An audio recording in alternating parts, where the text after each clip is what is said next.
¿Qué pensás vos sobre lo que estábamos hablando, ¿no? Esto que acabas de ver, los movimientos sociales en la calle, fue el jueves, ¿no? Sí. Fue ayer. Y también el relato que hacen los medios de esto, ¿no? Coincido 100% con lo que decía Borroni recién. Excelente. Excelente. Sí, es la cultura de Twitter, ¿viste? De agredir al otro, encontrar la identidad por la crítica a lo que no querés ser.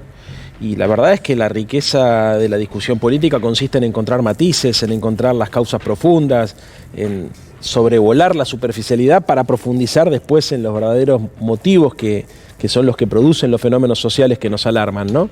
Acá se quedan solamente con la lectura superficial y berreta de un recorte y probablemente, ¿sabes lo que haya pasado?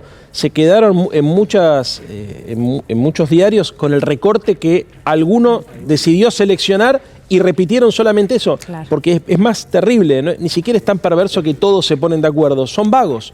Entonces se quedan con eso y va... ¿Vos decís que ni siquiera hay una intención? No, la inicial sí, pero después el rebote lleva sí, les viene bien que claro, siga así. Ya está, también, punto, nadie ¿no? chequea nada. Sí. Bueno, pero de todos modos hubo gente en la calle, mucha, el día jueves. Hay una situación particular del gobierno con los movimientos sociales, con el otorgamiento de planes sociales, ¿no? Más allá de que no se piense que son unos vagos, pero sí con la intención de convertir planes en trabajo, de salir de una situación en la que la Argentina está como atrapada hace tiempo. Hoy no podés sacar toda esa cantidad de planes de pronto. No, nadie lo dice. ¿Y entonces? Bueno, el problema de fondo, sin duda, es la inflación, que es lo que licúa los ingresos, ¿no? De los laburantes o de los trabajadores informales o de los compañeros o las compañeras que tienen potenciar trabajo. Es el gran problema, estamos en un contexto internacional, vos lo sabés perfectamente bien, donde en Europa y en los países desarrollados la inflación está batiendo récord histórico en los últimos 40 años. Sí. Entramos a la pandemia nosotros con 54% de inflación y la verdad que es lo primero que tenemos que tratar de resolver, es evitar que el poder adquisitivo del salario sea devorado por la inflación. En ese proceso, mientras vas construyendo empleo, mientras vas mejorando los salarios, lo peor que puedes hacer es recortar el gasto social, que es lo que quiere hacer la derecha. Porque la derecha, cuando hace el planteo del ajuste fiscal y el ajuste del gasto público, lo que está planteando es recortar no los programas sociales solamente, sino todas las políticas sociales. Es más que el potenciar trabajo. Están hablando de bajar las jubilaciones, de recortar o de eliminar directamente la asignación universal por hijo y de ahorrar desde ahí. Eso de verdad me parece que es lo que hay que tener en claro a la hora de evaluar si existen o no existen diferencias entre las distintas opciones políticas. Porque hoy la derecha, a diferencia de lo que pasaba antes, te lo dice. Nosotros vamos a hacer el ajuste fiscal sobre este sector. Bueno, es una gran diferencia con un gobierno que tiene 1000 quilombos y 1000 dificultades, pero que logró construir el modelo de protección social más fuerte que hay en América Latina. Porque de 0 a 18 años están todos cubiertos, de 65 años están todos cubiertos, y en el medio tenés políticas focalizadas para los sectores informales de la economía que ningún otro país de la región tiene. Hablabas de un gobierno que tiene 1000 quilombos y dificultades. Sí. ¿En qué instancia están esos quilombos, esas dificultades, después de los encuentros? Bueno, después del fin de semana, de la llegada de Batakis, de la salida de Guzmán, de las reuniones, lo que sí es una novedad ahora, de las reuniones entre Alberto, Cristina y Sergio Massa. Siempre el problema más importante es el problema económico y el problema social. Lo que pasa que, yo decía la vez pasada en este canal que Perón decía que los problemas sociales se resuelven cuando se resuelven los problemas económicos y los problemas económicos se resuelven cuando se resuelven los problemas políticos. Bueno, enhorabuena, yo creo que mientras menos ruido interno tengamos, más fácil va a ser revertir las expectativas, terminar con la inercia inflacionaria y recuperar la senda del crecimiento con estabilidad, que es lo que uno busca. Yo tengo la sensación que paradójicamente la salida de Guzmán sirvió para tranquilizar un poco las cosas. Me da la sensación que se inició un proceso de normalización del Frente de Todos. Creo que hay que ser responsable también en este mensaje. Yo creo que si el Frente de Todos está unido va a tener más chance de defender los intereses de las mayorías populares y de revertir la situación difícil que nos toca estar. Así que creo que lo último que tenemos permitido hacer los compañeros del Frente de Todos es hablar mal de otro compañero en público. Bueno, mis compañeros seguramente van a querer preguntarte, pero te pregunto por el sobreseimiento de Mauricio Macri en el caso de espionaje a Ara San Juan. ¿Qué pensás sobre eso? ¿Qué sensación además, ¿no? te provoca que haya sido sobreseído? A ver, las dos cosas, bronca, porque además es un caso que uno ha seguido y sabe que el tema del espionaje no solamente a los familiares de Ara San Juan, sino a los dirigentes de su propia fuerza política era algo que estaba más que comprobado. Sí. En el caso de los de los familiares de Lara San Juan lo que se estaba buscando era poder anticiparse a las preguntas que le podrían llegar a hacer a Macri en una hipotética reunión, ¿no? Porque mucha gente no termina de entender por qué se los seguía. Pero la verdad que no me llama la atención. No me llama la atención. Pero vos crees que, o el argumento, a ver, ¿vos crees que era eso? ¿Era solo saber qué respuesta darles? No, yo creo que la familia Macri desde siempre Porque utilizó... digamos, claro. Bueno, no, la familia Macri, primero Franco y después Mauricio, desde siempre utilizó el espionaje ilegal para hacer política y para conseguir favores. Estaba leyendo hace poco un libro que hacía una recopilación de cómo se construyó el PRO como fuerza política, debe tener por lo menos 7, 8 años, y ya hablaba del espionaje ilegal como con el Fino Palacios, antes de armar la policía de la ciudad. Macri es sobreseído apenas asume como presidente. Claro. No, es algo que, mira, creo que todo el mundo sabe en la política que Macri, la familia Macri utilizaba este tipo de prácticas, incluso hasta dentro de su propia familia, porque la hermana de él también la habían investigado porque tenían sospechas sobre su cuñado, ¿sí? Una cosa. Pero bueno, el punto nodal acá es la convivencia entre el poder judicial y un sector de la política, que en realidad es un sector del poder, el poder real, que actúa como bloque, lo hemos dicho hasta el cansancio. El poder judicial, un sector importante de los medios hegemónicos de comunicación, un sector de los servicios de inteligencia que operan y que siguen operando, digamos, afuera del aparato del Estado, y obviamente el poder político que representa a todo ese bloque de poder frente a la sociedad.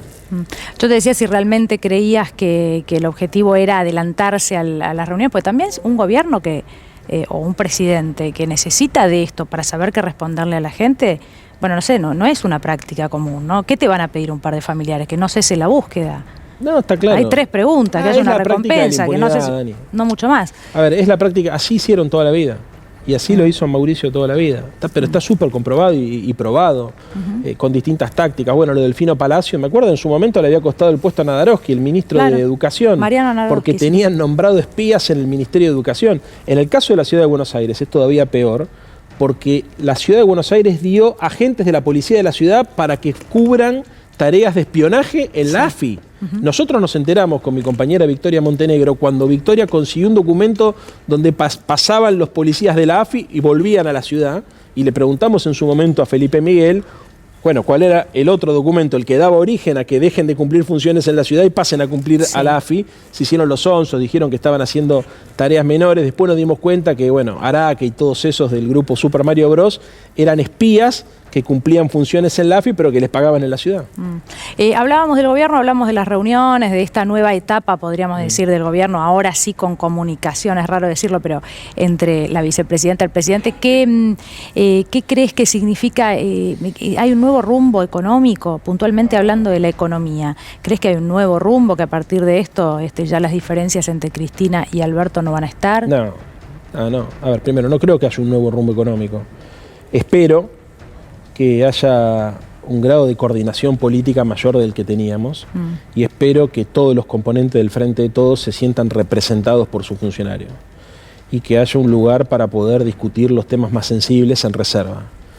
Yo no estoy en la relación entre Alberto y Cristina, soy de los que siempre quiso que esa relación se encarrile, porque me parece que la única forma de responderle al contrato electoral es con esa unidad.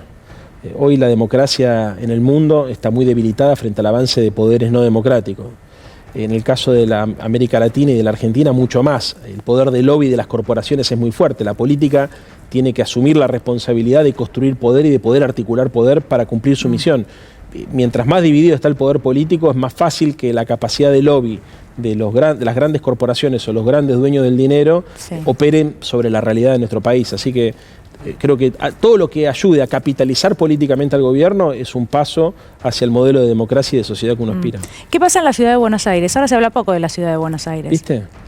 Bueno, impresionante, porque además hemos estado discutiendo todos estos días sobre los impuestos. Mira, hay un estudio que salió, viste que el tema de bienes personales, digamos, ¿no? La discusión sobre la presión impositiva. Tetaz quiere sacar los bienes personales. Sí, claro. Es la propuesta de Martín Tetaz.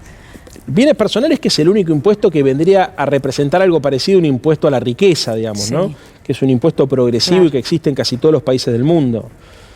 Bueno, ellos defienden esa idea, la idea de la redistribución regresiva del ingreso, ¿viste? De favorecer a los dueños del capital. Pero en el caso de la Ciudad de Buenos Aires es interesante, porque ahí te das cuenta cómo el PRO está en contra de la presión impositiva siempre y cuando no sea para su propio beneficio y para su propia recaudación, porque te decía recién un informe muy interesante de la fundación que preside Juan Manuel Valdés, que es legislador porteño, dio a conocer esta semana un informe con datos duros que demuestran que desde que el PRO gobierna la ciudad de Buenos Aires aumentó la presión impositiva en un 53%. Medido sobre el Producto Bruto Geográfico. O sea, cuando a ellos le toca gobernar, ABL, la BTV, peajes, patentes, todo eso no tienen problema, ¿viste? Ahora ni un impuesto más es el... Exactamente, porque además ni siquiera tiene que ver con la discusión con la Nación por el tema de la coparticipación. No, anteriormente y después siempre hubo un aumento de la presión fiscal que obviamente ha permitido, entre otras cosas, que lleven adelante un despilfarro en los gastos de publicidad, como estamos viendo, que son 12 millones de pesos por día se gasta el gobierno de la ciudad en hacer publicidad. Aparentemente, bueno, movilización de la CGT ya anunciaron, los movimientos sociales van a estar presentes en la calle en los próximos tiempos, en las próximas semanas. Y Grabois habló puntualmente de un plan de lucha muy fuerte. ¿Qué te parecieron los dichos de Grabois? Mira, en general me parece que en la democracia argentina las corporaciones o los grupos de presión o los grupos de poder o los sectores sociales han conseguido conquistas a partir de la exposición de sus intereses. Yo creo que Grabois responde de la manera que responde como consecuencia de lo que él interpreta que es un avance de las corporaciones sobre la democracia, cuando dice, che, como el campo puede decir lo que cualquier cosa, o el sector financiero puede pedir para sus propios intereses, o incluso el movimiento obrero organizado lo puede hacer, y el sector que nosotros representamos no. Es la consecuencia, el conflicto social es la consecuencia, me parece a mí, de una forma de resolver los problemas de nuestro país. Yo no le echaría nunca la culpa a los laburantes informales por tomar esa decisión. Y me parece también muy hipócrita en el sentido que lo analizaban ustedes recién, que desde el poder se los acuse sin tener en cuenta que hay otras formas de ejercer presión sobre la sociedad para tratar de llevar agua para su molino de sectores que tienen problemas mucho más chicos de los que tienen los sectores informales de la economía, ¿viste? Sí. Lo que pasa es que, para serte franco, Dani, yo creo que hay que terminar con esto de que cada uno tira el mantel para su lado.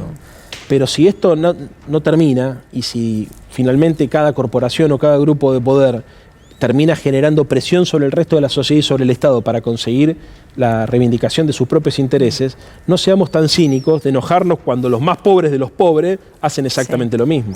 Lo que pasa es que nunca se termina de comprender, bueno, vos sos un gran ayudante de la comunicación del gobierno, y da la sensación de que nunca se termina de comprender esto que algunos proponían, que era, bueno, vamos a las multinacionales, hay que ir a reclamar ahí, sino que se espera que sea a través de medidas que tome el gobierno nacional, que se frene, por ejemplo, la cuestión precios. Entonces ahí hay como una medidas se han tomado. Lo que pasa, Dani, que nosotros perdimos las elecciones de medio término y perdimos el control de la Cámara de Diputados.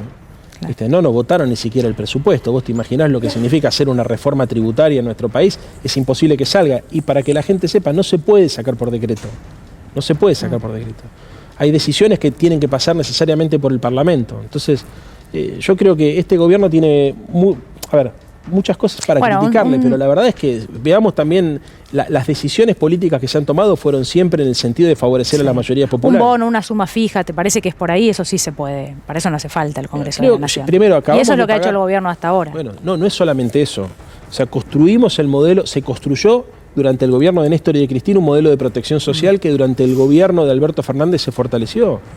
O sea, hay mucha guita puesta en la seguridad social, ¿viste? O sea, la tarjeta alimentar, los medicamentos gratis, son todos programas, los refuerzos y los bonos como política de ingreso indirecto, o incluso la política de subsidio a las tarifas públicas, son todos mecanismos de transferencia monetaria a los sectores más vulnerables. Y la verdad es que esto, que para nosotros es insuficiente, porque frente al deterioro del poder adquisitivo es insuficiente, bueno, es lo que también está en discusión con la derecha, porque la derecha cuando dice, nosotros queremos ganar para gobernar la Argentina, para recortar esto. Gracias por haber venido, Leandro. Gracias, como siempre. Me voy con mis compañeros.